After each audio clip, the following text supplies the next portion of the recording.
جمع الكفار جمعكم سوف ينهار.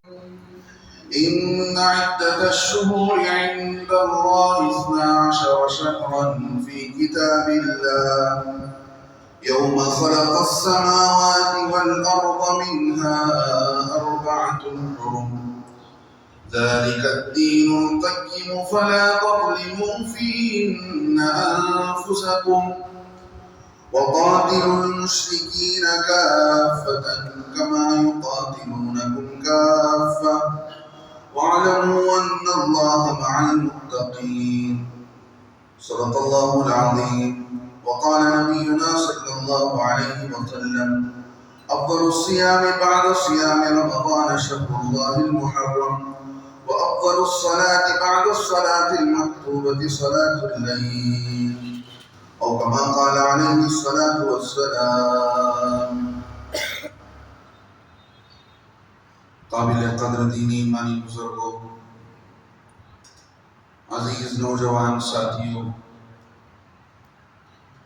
یہ مہینہ جو ہم پر سایہ فگن ہوا ہے، محرم الحرام کا مہینہ، یہ مہینہ اسلامی شروعات کا مہینہ ہے۔ اسلامی سال کی شروعات اسی مہینے سے ہوتی ہے۔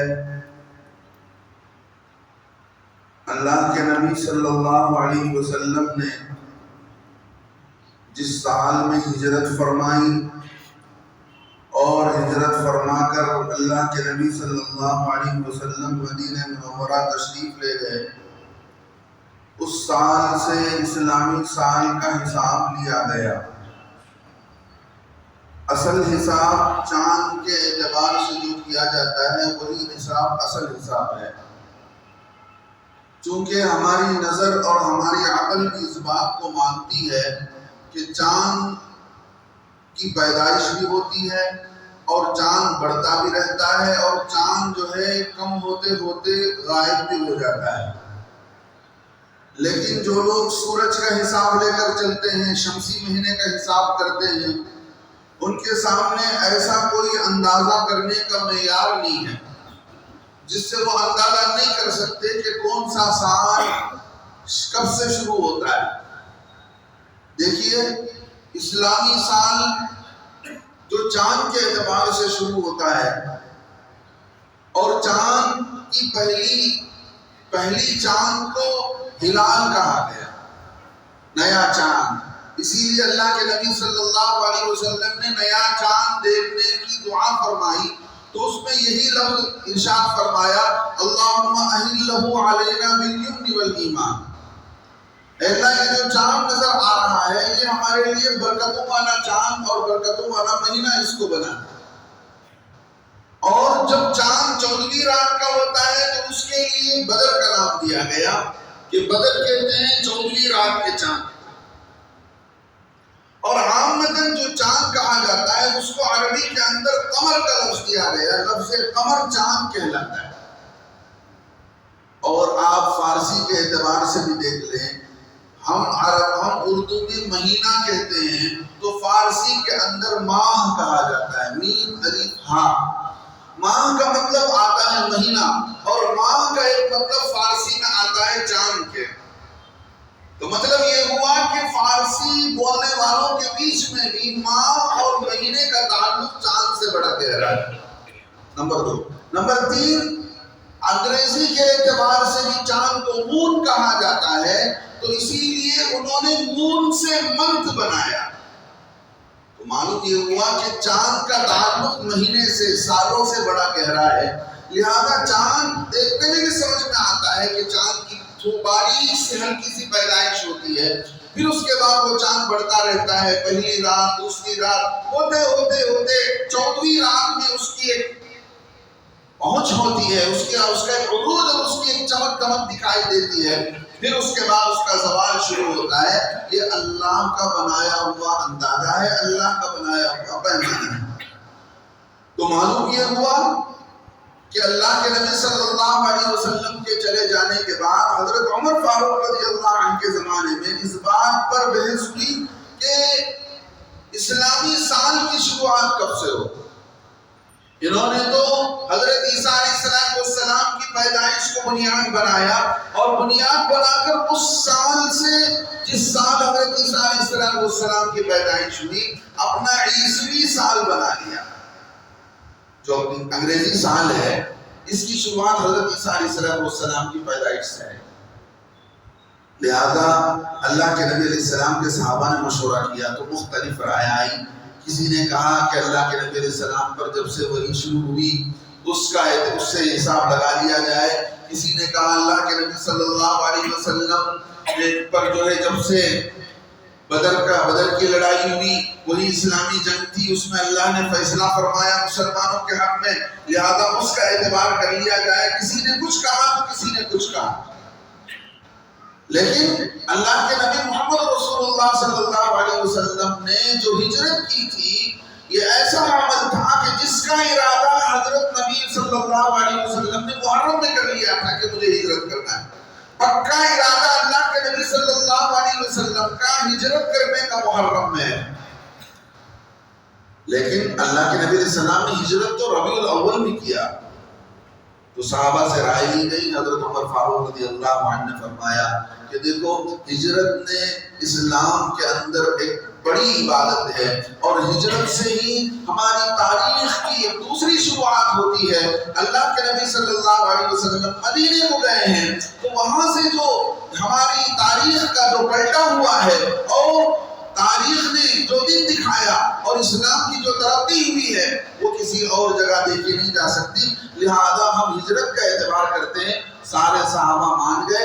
حضرت ابو موسیٰ اشعری رضی اللہ عنہ نے فرمایا دیکھو جو جہاں کے گورنر ہیں انہیں چاہیے کہ وہ مہینے اور سال لکھا کرے حتیٰ کہ دن بھی لکھا کرے. محرم کی یہ تاریخ ہے اور یہ مہینہ محرم کا ہے اور یہ اتنا سال کے اعتبار سے یہ 10واں سال ہے 15واں سال ہے. آج سے سرکاری فراہمی پر گورنمنٹ سرکولر جو جاری ہوا کرتے ہیں لہذا امیر المؤمنین اوپر میں تاریخ لکھی جائے گی اور اس میں سال بھی لکھا جائے گا. عربوں کے بیچ میں کوئی تاریخ نہیں ہوتی تھی اس لیے کہ انہیں گنتی نہیں آتی تھی. بڑے سیدھے سادے لوگ تھے. چاند دیکھ کر حساب کرتے تھے مہینہ شروع ہوا چاند دیکھ کر سمجھتے تھے مہینہ ختم ہو گیا. اب اور سال کو بھی ان کے پاس نہیں ہوتا تھا کہ نہیں یہ اتنا سال ہے. جو چیز جس سال میں بڑا واقعہ پیش آتا تو وہ اس سال کا نام دیا کرتے تھے. مثال کے طور پر جو ہم ابابیل کا قصہ سنتے ہیں ابرہہ نامی بادشاہ یمن سے چلا کعبۃ اللہ کو گرانے کے لیے اور راستے میں اللہ نے اس پر عذاب اتارا. ابابیل نامی چھوٹے پرندوں کے پوروں میں اور ان کے انگلیوں میں پیر کی انگلیوں میں جو باریک باریک سے کنکر تھے پتھر کے ان پر برسائے گئے تو وہ ایک ایک بڑے بڑے چٹان کے طور پر برسے. ایسا برسے کہ ہاتھی بھی پھٹا اور اس پر انسان جو بیٹھے ہوئے تھے وہ بھی پھٹ گئے. تو وہ سال عام الفیل فیل کے معنی آتے ہیں ہاتھی کے تو عرب کہتے تھے عام الفیل. اللہ کے نبی صلی اللہ علیہ وسلم کی پیدائش سے 55 دن پہلے کا یہ قصہ ہے. 2 مہینہ پہلے کا قصہ ہے اللہ کے نبی علیہ السلام کے. تو اس پورے سال کو نام دے دیا تھا ان عربوں نے عام الفیل کہ ہاتھی کا سال. ایسے ہی جو خاص واقعات پیش آتے تھے وہ نام دے دیا جاتا تھا. عام المولد اللہ کے نبی علیہ السلام کی ولادت کا سال. اور ایسے ہی کہتے تھے عام بدر جس سال میں پیش آیا وہ سال ہے. عام احد جس سال میں پیش آیا وہ سال. تو معلوم یہ ہوا کہ ان کے یہاں تاریخ ایسی نہیں لکھی جاتی تھی جیسے ہمارے یہاں لکھی جاتی ہے. لہذا حضرت ابو موسیٰ اشعری رضی اللہ عنہ کی بات قبول کر لی گئی. وہ یمن کے گورنر تھے تو ان کی بات لے کر اس دن کے بعد سے جو جہاں کا گورنر ہے جو جہاں کا حاکم اور والی ہے وہ اپنے سرکولر میں برابر سے تاریخ لکھتا تھا. تو وہ تاریخ اور سال اور مہینے لکھتا تھا. حضرت عثمان رضی اللہ عنہ نے رائے دی کہ دیکھو ہم تو اب طے کر رہے ہیں ہجرت کا سال لیکن اللہ کے نبی علیہ السلام نے ہجرت ربیع الاول میں فرمائی ہے لیکن سال کی شروعات محرم سے ہونی چاہیے. محرم ایک قابل عظمت والا مہینہ ہے اور سال کی شروعات اسی سے ہوتی ہے. لہذا چونکہ اللہ کے نبی صلی اللہ علیہ وسلم نے ہجرت کا ارادہ پہلے ہی فرما لیا تھا لہذا ہمیں بھی چاہیے کہ ہم اسی مہینے سے سال کو مان لیں. گویا اس رائے پر حضرت عثمان رضی اللہ عنہ کی سال کی شروعات اسی محرم سے مان لیا گیا اور محرم سے لے کر 12 مہینے کا شمار کیا گیا۔ میرے دوستو بزرگوں، اللہ کے یہاں یہ 12 مہینے ہیں، یہ 12 مہینے اللہ کے بنائے ہوئے، چاہے محرم کا مہینہ ہو چاہے سفر کا مہینہ ہو، یہ اللہ کے مہینے ہیں، اللہ کے بنائے ہوئے دن ہیں۔ ان عدت الشہور عند اللہ 12 شہرا، اللہ فرماتے ہیں اللہ کے یہاں گنتی کے مہینے 12 ہیں۔ جب سے اللہ نے آسمان و زمین بنائے ہیں، مہینے کو اللہ نے 12 بنایا ہے، لہذا شرعی اعتبار سے، تاریخی اعتبار سے اور اسلامی اعتبار سے 12 مہینے چاند کے شمار کیے جاتے ہیں۔ ہر ایمان والے کو چاہیے کہ ان مہینوں کو یاد رکھا کرے کہ یہ کون سا مہینہ چل رہا ہے، کون سا مہینہ چل رہا ہے اور اس مہینے کی کیا تاریخ ہے، اور چاند کے دیکھنے کا بھی اعتبار کرنا چاہیے اور چاند کا بھی حساب لگانا چاہیے، اس لیے کہ مسلمانوں کا ہر معاملہ چاند سے شروع ہوتا ہے۔ کیا مطلب ہے؟ مان لیجئے کہ کسی عورت کے شوہر کا انتقال ہوا، اب وہ عورت بیٹے کی عدت میں 4 مہینے 10 دن کا اعتبار انگریزی سال کا نہیں کیا جائے گا، وہ حساب کیا جائے گا اردو کے سال کا، اسلامی سال کا۔ ایسے کسی عورت کو طلاق ہو گیا، طلاق کے بعد جو 3 مہینے عورت کی عدت ہوگی اس کا بھی شمار کیا جائے گا اسلامی سال کے اعتبار سے۔ حج کا تعلق بھی اسلامی سال سے، رمضان کا تعلق بھی اسلامی سال سے، اور پتہ نہیں کئی چیزیں اسلامی سال سے ہیں، لہذا ہم اور آپ بھی زکوٰۃ دیتے ہیں اسلامی سال کے اعتبار سے۔ ہماری نیت رمضان میں زیادہ ثواب کی ہوتی ہے، اس وجہ سے ہم رمضان میں دیتے ہیں، لیکن زکوٰۃ کے اعتبار سے بھی ہمیں حساب کر کے دینا چاہیے، وہ اردو کے مہینے کے اعتبار سے، اسلامی مہینے کے اعتبار سے۔ آپ پوچھیں گے کیوں؟ اس لیے کہ ہر 33 ایئرز میں اگر انگریزی حساب سے 30 پر 3 سال 33 ایئرز کسی آدمی کے گزر جاتے ہیں تو اس کا مطلب یہ ہوا کہ اسلامی سال کے اعتبار سے وہ 34 ایئرز کا ہو چکا ہے۔ ہر سال 11 دن کم آتے ہیں اسلامی سال کے اندر، اور 11 دن انگریزی سال کے اندر بڑے ہوئے آتے ہیں۔ آپ اٹھا کر دیکھ لیں کیلنڈر، پچھلے سال رمضان کب آیا اور اس سال رمضان کب آیا تو اندازہ ہو جائے گا کہ 11 دن کا فرق پڑتا ہے۔ اس طرح 11 شمار کرتے کرتے دیکھا جائے تو کسی آدمی کی 33 ایئرس ہوئی ہے تو اسلامی اعتبار سے اس کی عمر 34 ہوئی ہے، انگریزی اعتبار سے کسی کی عمر 66 ہے، تو معلوم یہ ہوا کہ اس کی عمر 68 ہے۔ تو کوئی زکوٰۃ دیتا ہے انگریزی سال کے اعتبار سے تو اس کا نقصان یہ ہوگا کہ 33 ایئر زکوٰۃ دینے کے بعد بھی اس کے 1 سال کا زکوٰۃ باقی رہ جائے گا۔ تو یہ وہ باتیں ہیں بزرگ دوستوں جس کو میں آپ حضرات کے سامنے بنیادی طور پر رکھ رہا ہوں، ورنہ ہمیں غور کرنا چاہیے ہم پر سے کتنے سال گزر چکے ہیں۔ یہ مہینہ آ کر ایک نئی تاریخ شروع کر رہا ہے، ایک نیا مہینہ آ کر ہم پر اپنا سایہ ڈالتے ہوئے ہمیں بتا رہا ہے کہ غور کرو تمہارے کتنے سال گزر چکے ہیں، آج تم کتنے سال کے ہو چکے ہو، قمری اعتبار سے تمہارے کتنے سال ہیں، تم 38 کے ہو تو 39 کے ہو، اور پرانا پچھلا سال اپنی 1440واں سال 40 پر 4 یہ سال تو گزر چکا، اب آیا ہے 1445 یہ سال شروع ہوا ہے۔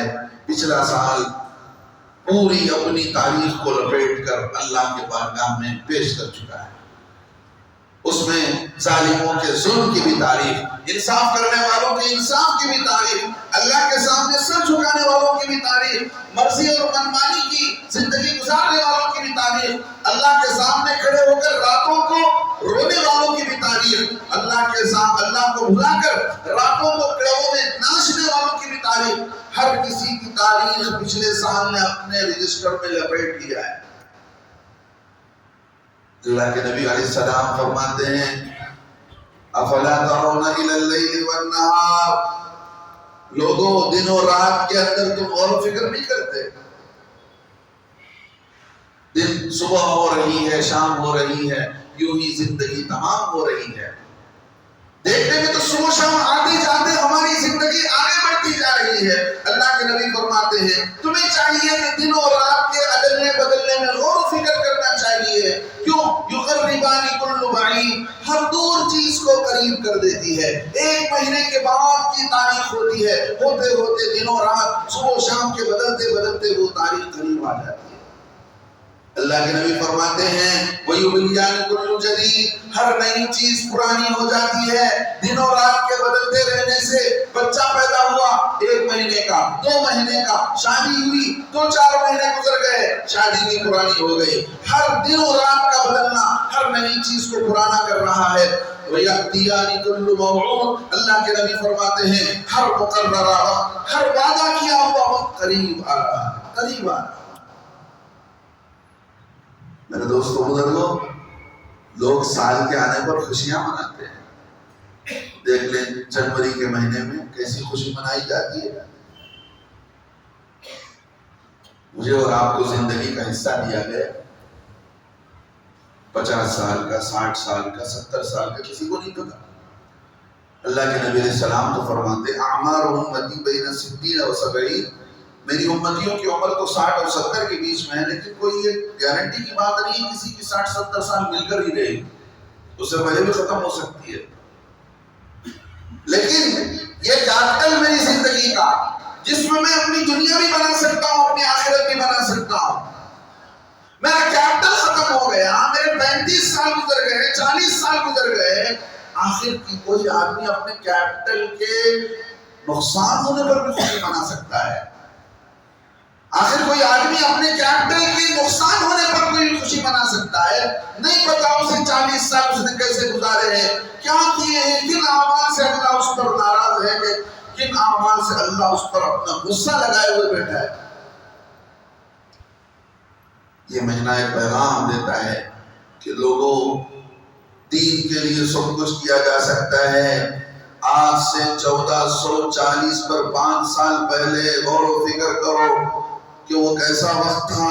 پیارے نبی صلی اللہ علیہ وسلم اپنے دیار، اپنے پسندیدہ محبوب وطن جہاں پر پرورش ہوئی، پیدائش ہوئی، جد امجد حضرت اسماعیل علیہ السلام نے وہیں پرورش پائی اور انہی کے ذریعے سے وہ وطن آباد ہوا۔ اللہ کے نبی صلی اللہ علیہ وسلم پلٹ کر رو رہے ہیں اور دیکھ کر کہہ رہے ہیں اے کعبہ، اے مکہ، اگر یہ مکے والے مجھے نہ نکالتے تو میں تجھے چھوڑ کر نہ جاتا۔ کیا تعلق رہا ہوگا اللہ کے نبی صلی اللہ علیہ وسلم۔ ایک حاجی جب واپس آتا ہے تو پوچھئے 30-35 دن رہ کر، 40 دن رہ کر کیسا تعلق اس کا ہو جاتا ہے کعبۃ اللہ سے، اللہ کے گھر سے، ان بابرکت اور مقدس جگہوں سے۔ یہ اسلامی سال مجھے اور آپ کو یاد دلا رہا ہے لوگوں، اس تاریخ کو یاد کریں جس میں پیارے آقا صلی اللہ علیہ وسلم نے اپنے دین کو آگے بڑھانے کے لیے، اپنی اسلامی مشن کو قیامت تک آنے والے انسانوں کے لیے 7 بر اعظم میں جو بس رہے ہیں ان تک یہ دین، یہ کلمہ کیسے پہنچ جائے۔ اپنے گھر کو چھوڑا، اپنا سب کچھ چھوڑا، صحابہ نے اپنے گھروں کو چھوڑا ہے اور اپنے رشتہ داروں کو چھوڑا ہے۔ کیا رشتہ داری؟ کسی کی پرواہ نہیں ہوتی تھی۔ اللہ کے دین کے مقابلے میں کوئی رشتہ داری آڑ نہیں آتی تھی، کسی بچے کی محبت آڑ نہیں آتی تھی۔ اللہ کے لیے ایسا جان دے رہے تھے صحابہ رضی اللہ عنہ۔ میرے دوستو بزرگوں، زبان سے محبت کے دعوے کرنا آسان ہے، زبان سے محبت کے دعوے کرنا آسان ہے، لیکن وہ محبت کر کے بتانا پڑے گا اور ویسی زندگی گزار کر بتانی پڑے گی جو زندگی صحابہ کرام رضی اللہ عنہ گزار کر گئے، بتا کر گئے۔ اپنا سب کچھ لٹا دیا ہے اور ایسے جگہ گئے بالکل 500 کلومیٹر کا فاصلہ، 450-500 کلومیٹر کا فاصلہ ہے۔ وہاں کی آب و ہوا الگ، وہاں کی موسم الگ، وہاں کی کھجور کی زمین ہے۔ نہ صحابہ کو جانے کے بعد 4 سال تک صحابہ پریشان رہے، اللہ کی آزمائش۔ 4 سال تک وہاں کا پانی اور وہاں کی ہوا ان کو سازگار نہیں آئی. موسم بدل گیا اور وہاں جانے کے بعد ان کا مزاج جم نہیں رہا ہے اور بے قراری ہے. گھروں کو چھوڑ کر آئے ہیں, کوئی اپنے بچوں کو چھوڑ کر آئے ہیں, کوئی کافروں کے نردے میں اپنے مال کو چھوڑ کر آئے ہیں. اندازہ نہیں کر سکتے. ایک صحابی تھے, یہ موضوع نہیں ہے, یہ ٹاپک نہیں ہے, بات آ گئی تو کہہ رہا ہوں. ایک صحابی تھے, تو انہوں نے کیا کیا, انہوں نے اپنے رشتہ داروں کو یہ لکھ دیا کہ فلاں موقع پر اللہ کے نبی علیہ السلام فوج بھیج رہے ہیں اور حملہ کرنے کے لیے مدینہ مکے پر اللہ کے نبی علیہ السلام کا فوج آ رہا ہے. وہ صحابی بدری صحابی تھے. اللہ کے نبی صلی اللہ علیہ وسلم نے کو حضرت جبرائیل نے فرمایا کہ دیکھو ایک جاسوس عورت, اس کا یہ نام ہے, فلاں راستے سے جا رہی ہے, اس کے بال کے چوٹی میں ایک خط رکھا ہوا ہے, لہذا جاؤ فوراً اس عورت کو پکڑو. اللہ کے نبی علیہ السلام نے دو صحابی کو دوڑایا. وہ دو صحابی نے اس عورت کو روکا, وہ رکنے کے لیے تیار نہیں. اس نے کہا تمہارے پاس, انہوں نے کہا تمہارے پاس جو خط ہے وہ مجھے واپس کرو. وہ تیار نہیں. اس نے کہا, انہوں نے کہا کہ دیکھو اگر تم آسانی کے ساتھ عزت کے ساتھ وہ خط نہیں لوٹائے گے تو ہم مجبور ہو جائیں گے تمہیں ننگا کر کے, تمہیں ننگا کر کے وہ خط نکالنا پڑے گا. تو اس عورت نے اپنے بال سے وہ خط نکالا, اللہ کے نبی علیہ السلام کی خدمت میں لا کر پہنچائے. اللہ کے نبی صلی اللہ علیہ وسلم نے دیکھا ایک صحابی بدر کے موقع پر میرے ساتھ جو رہے, لیکن بچوں کی محبت میں انہوں نے اپنے لیے خط لکھا ہے اپنے رشتہ داروں کے, محمد صلی اللہ علیہ وسلم آ رہے ہیں. بلا کر پوچھا تو فرمایا اللہ کے نبی میرے کچھ رشتہ دار ابھی ایمان میں داخل نہیں ہوئے, میرے اس خط کی وجہ سے ہو سکتا ہے وہ میرے بال بچے اور میرے چیزوں کی حفاظت میں میرے زیادہ کام آ سکے, اس نیت سے میں نے لکھا ہے. اللہ کے نبی صلی اللہ علیہ وسلم کے سامنے حضرت عمر رضی اللہ عنہ نے تلوار نکال کر فرمایا اللہ کے نبی علیہ السلام اجازت دیجیے اس منافق کی گردن مار دیتا. اللہ کے نبی علیہ السلام نے فرمایا نہیں, آپ نہیں جانتے ہو یہ بدری ہیں, بدر کے موقع پر یہ لڑے ہیں, اللہ نے ان کے حق میں فیصلہ کر دیا ہے کہ یہ جو کچھ کریں ان کی بخشش ہو چکی ہے. ان کی نیت اسلام کے خلاف بغاوت کی نہیں تھی, لہذا ہے عمر یہ بدری ہے. لولا اللہ ایتّبع, اس طرح کے الفاظ ہیں کہ اللہ نے اس بات کی خبر دے دی ہے کہ یہ جو کچھ کریں ان کی مغفرت ہو چکی. میرے دوستو یہ مہینہ یہ تاریخ دلا رہا ہے, یہ یاد دلا رہا ہے. ہم صرف حضرت حسین رضی اللہ عنہ کی شہادت کو یاد کرتے ہیں. اللہ کے نبی علیہ السلام کی پوری قربانی, ایک محرم کو حضرت عمر رضی اللہ عنہ کی شہادت ہوئی, کوئی نہیں جانتا. صرف حضرت حسن اور حضرت حسین اور آل بیت کے انتقال اور ان کی شہادت کی خبر ایسی پھیلائی جاتی ہے کہ گویا ان کے علاوہ کسی صحابہ نے ظلم سہا ہی نہیں, اللہ کے راستے میں ایسی جان قربان نہیں کی. ایک لمبی تاریخ ہے جن صحابہ نے شہادت کا جام دیا. لہذا میرے دوستو بزرگوں یہ برکت والے ایام ہیں. امام غزالی رحمۃ اللہ نے لکھا ہے کہ محرم میں روزوں کا اہتمام کرنا چاہیے. اللہ کے نبی علیہ السلام فرماتے ہیں کہ سب سے بہتر مہینے, سب سے بہتر روزے رمضان کے بعد اگر کوئی ہیں تو محرم کے روزے ہیں. اور آگے اللہ کے نبی علیہ السلام نے فرمایا جیسے 5 نمازوں کے بعد کوئی بہتر نماز ہو سکتی ہے تو وہ تہجد کی نماز ہے, ایسے ہی رمضان کے روزوں کے بعد کوئی بہتر روزے ہو سکتے ہیں تو محرم کے روزے ہیں. اللہ کے نبی علیہ السلام مدینے کو گئے تو دیکھا یہود روزہ رکھ رہے ہیں. فرمایا کیا رہے کہ یہ کیا بات ہے؟ فرمایا آج کے دن اللہ نے فرعون سے نجات دی تھی بنی اسرائیل کو حضرت موسیٰ علیہ السلام کے ہاتھوں. فرمایا حضرت موسیٰ علیہ السلام کی تابعداری میں روزہ اس خوشی کو منانے میں تو ہم زیادہ حقدار ہیں. لہذا اللہ کے نبی علیہ السلام نے حکم دیا کہ دیکھو عاشورے کا روزہ رکھو 10 محرم کا.